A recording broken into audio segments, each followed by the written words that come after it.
السلام علیکم ورحمۃ اللہ وبرکاتہ۔ میرے پیارے دوستو، نبی صلی اللہ علیہ وسلم اپنے صحابہ کے ساتھ سفر پر تھے کہ وہ ایک گاؤں میں رک گئے۔ گاؤں کی ایک بوڑھی عورت آپ کے پاس آئی اور کہنے لگی، یا رسول اللہ، میری ایک درخواست ہے، میرا بیٹا لاپتہ ہو گیا ہے اور مجھے سب سے زیادہ خوف ہے۔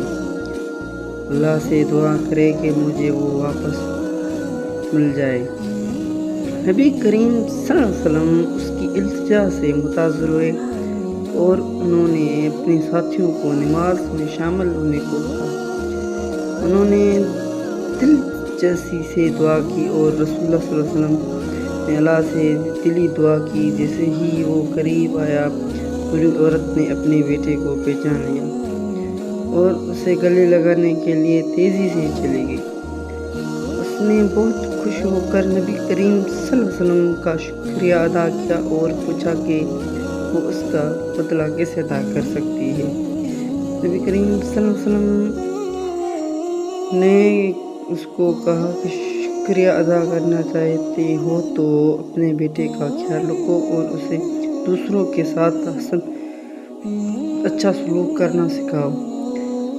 برسوں بعد نبی کریم صلی اللہ علیہ وسلم اسی گاؤں سے گزرتے تھے کہ ایک نوجوان آپ کے پاس آیا۔ اے اللہ کے رسول، اس نے کہا، میں اس بزرگ عورت کا بیٹا ہوں جس کی دعا آپ نے قبول فرمائی۔ میں آپ کا شکر ادا کرنے آیا ہوں اور آپ کو بتاؤں گا کہ میری ماں نے مجھے دوسروں کے ساتھ اچھا سلوک کرنا سکھایا، جیسا کہ آپ نے نصیحت کی تھی۔ ضرورت مندوں کی مدد کر رہے ہیں اور آپ کے ہمدردی اور رحم کے پیغام کو پھیلا رہے ہیں۔ نبی کریم صلی اللہ علیہ وسلم کی آنکھوں میں آنسو سے بھر گئیں جب انہوں نے جوان نوجوان کو گلے لگایا اور فرمایا، یہ سب سے بڑا انعام ہے جس کے بارے میں پوچھ سکتا ہوں۔ اکثر دیکھنے کے لیے رحم دلی اور ایمان کی نسل در نسل پھیلتی ہے۔